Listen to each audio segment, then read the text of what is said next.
Hello, today we're going to cover some of the basics of fish keeping. We're going to start by going over the nitrate cycle, whether or not you need a heater, the difference between warm weather and cold weather fish.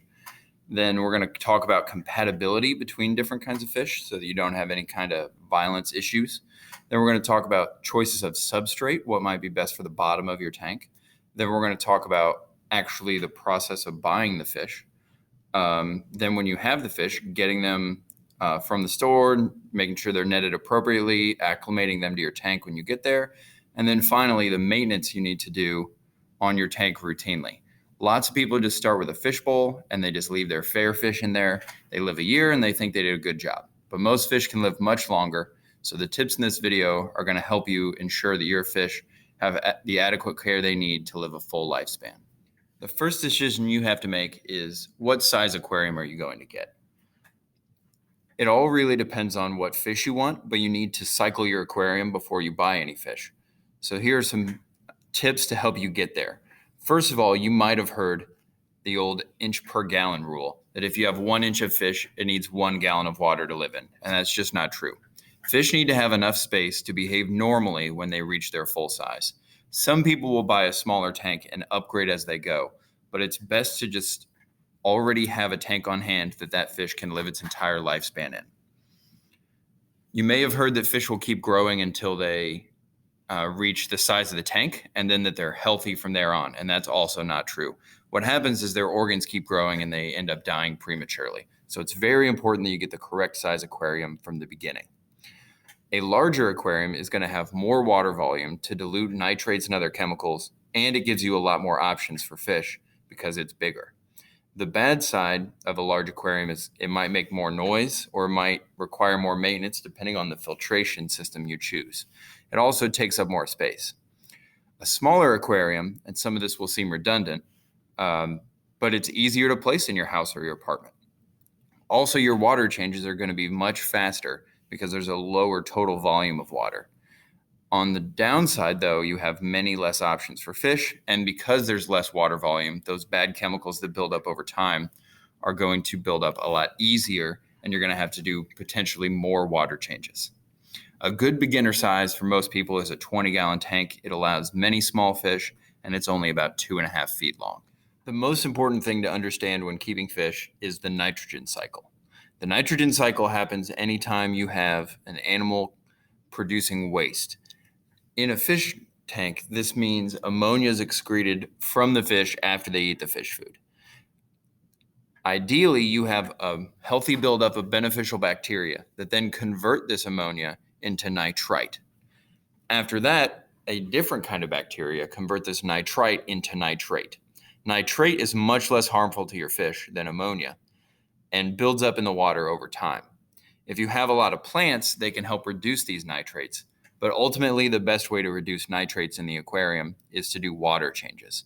Most people recommend a 50% water change every week. Depending on how many fish you have in the tank, you might do more or less. But it is essential you do this. In addition to this, you also have to have filtration in the aquarium. There are 3 different kinds. For a beginning fish keeper, you really need to worry most about 2. The first kind is mechanical, and this is just bringing out large chunks from the water. Sponge filters often do this, or you might see in a filter, you might see some kind of screen that people use that you can rinse out, get the chunks out that way. Biological filtration is exactly what these bacteria are doing. This nitrogen cycle helps those lets those bacteria process those dangerous chemicals to your fish.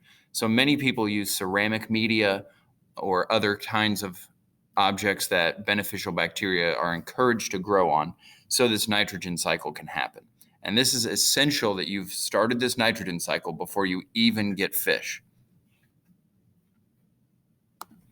The way you start that nitrogen cycle without fish is either buying a product at a pet store that helps you do a fishless cycle, or you can introduce ammonia if you have it. And over time, those bacteria will develop in the water. You can measure using a standard test kit to find out when nitrates begin being present and you no longer have ammonia in the tank.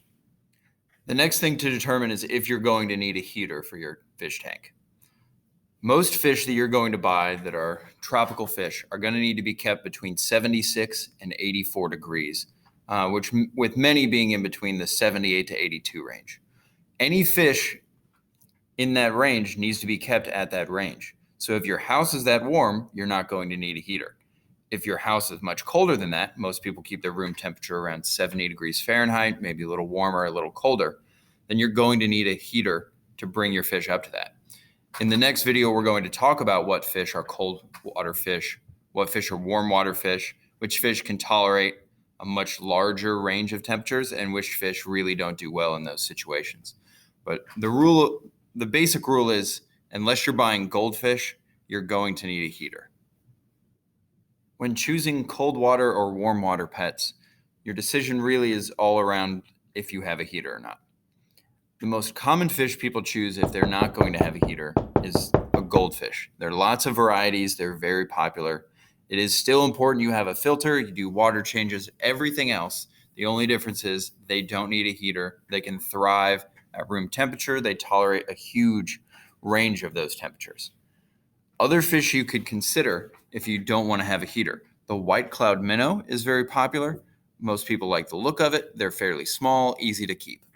Additionally, many barbs can be kept at temperatures in the 60s quite comfortably. They're also a small fish, so it's a good choice for first-time fish keepers. Hill stream loaches, while not always found easily in pet stores, are another fish that thrives in the cold water, and they look quite a bit different than your standard fish. And finally, if you don't want to have a fish, if you want to branch out a little bit, axolotls are very popular. The one pictured here is albino, but you can also get them in a more natural brownish color, similar to the hill stream loach. They will need frequent water changes. They still need a filter. They just don't need a heater. In fact, you might even need a chiller to cool the water if you do want to keep an axolotl. Common warm water fish include the neon tetra. These only get a little over an inch long. There's also a similar fish called the cardinal tetra that many people like to keep. They school together, so they can create a very nice appearance when they all move as one across from one side of your tank to the other. Another schooling fish that's quite common is the tiger barb, named for their stripes. And they need to also be kept with a heater, normally in that like 76 to 82 range. Betas are very common. People unfortunately keep them in a vase or a bowl with no filter, no heater, way too often. Your beta should live way longer than a few months or a year, but most people don't take care of their fish appropriately. Betas can tolerate even warmer temperatures than many other fish, so it would be perfectly acceptable to keep your beta around 80 degrees. Angelfish are pretty common. These do get a little larger, but not too large for many of the beginner-sized tanks. They also need to be kept in the high 70s. And then finally, Plecostomus, or plecos as they're often called, are very common. There's all kinds of varieties. They need to be kept in warm water most of the time. Sometimes you'll see them paired with goldfish, but it's really better for the fish to be kept in warm water. There are lots of other fish, thousands that you could keep. A good way to think about it is, if you're going to get a fish you don't know about, just research the temperature they need. If they're native to an area that has wild temperature swings, they're going to be able to tolerate more variation in temperature. So if you're from North America and you want to keep fish from North America, they're already going to do okay in that climate. If you're from North America and you want to keep fish from Southeast Asia, they're going to need warmer water, and you're going to have a heater. If you're going to mix fish, you need to make sure they're compatible. Before you buy a fish at the store, before you purchase it online, before a friend gives it to you and you introduce it to your tank, you need to make sure it's going to get along with your other fish. Some fish will eat anything they can fit their mouth around. Other fish are going to nip fins no matter what. And some fish are totally peaceful and actually act as what we call dithers and can reduce aggression across the tank. So the most important thing you can do is research the fish ahead of time, find out if they are compatible. Some are hard water fish, some are soft water fish, some are warm water fish, some are cold water fish. All these things need to play a part. The most important thing you can do is research it ahead of time. Don't buy a fish because you like the way it looks, only to go home and have a fish worth 3 or even 4 figures eaten by another fish because you didn't research ahead of time. When choosing what you're going to use for substrate for an aquarium, it's important to consider what the fish needs in its environment. Many people like to choose colorful aquarium gravel like you see here, but there are lots of other options. For a more natural look, sand is an excellent choice. Most fish can interact with sand safely. It's not going to hurt them. Additionally, some people keep their tank bare bottom. The pro of this is it's going to allow you to clean the tank much easier. There's no crevices for extra food or poop or other items to get lodged in where you can't clean it. The downside to bare bottom is it's not very natural. Many fish won't act natural in it. Finally, dirt is an excellent choice, but can be very, very difficult to keep in place. Most people cap it with a layer of gravel on top of the dirt. That way they get all of the natural nutrients. They can grow plants out of it, but they don't get the dirt leaching into the water, discoloring it, all kinds of other items. Ultimately, it's up to what best fits your fish and what you want it to look like when it's a finished product. There are a few different options for actually acquiring your fish. Most people are going to go to their local fish store, or LFS as we often abbreviate it, and they just pick out fish from the tank. The second option is buying online, and I'll talk about that in a little bit. When you go to a local fish store, it's most important that you make sure there aren't dead fish in the tanks. Normally, all the tanks of the same type, if they're all warm water, they're on the same system. So you need to make sure, even if the tank you're fish in has dead fish in it, or doesn't have dead fish in it, the one next to it does, that means your fish is in the same environment. So there should be no dead fish. All of them should look healthy. And whatever fish you want, you should take the time to watch it. This could be 5 minutes, this could be 15 minutes, but you want to make sure the behavior is as normal as possible. Some fish at a local fish store might not have as much color as they will when they get home in your perfectly sculpted, prepared aquarium, but it's most important that they appear healthy before you even take them home. When you buy online, it's most important that you're available. Often the fish are delivered and it could be a hot day, it could be a cold day. They might be shipped across the country or even across the world. So it's most important that you acquire them right away and get ready to acclimate them. For both kinds of fish, the acclimation process is the same.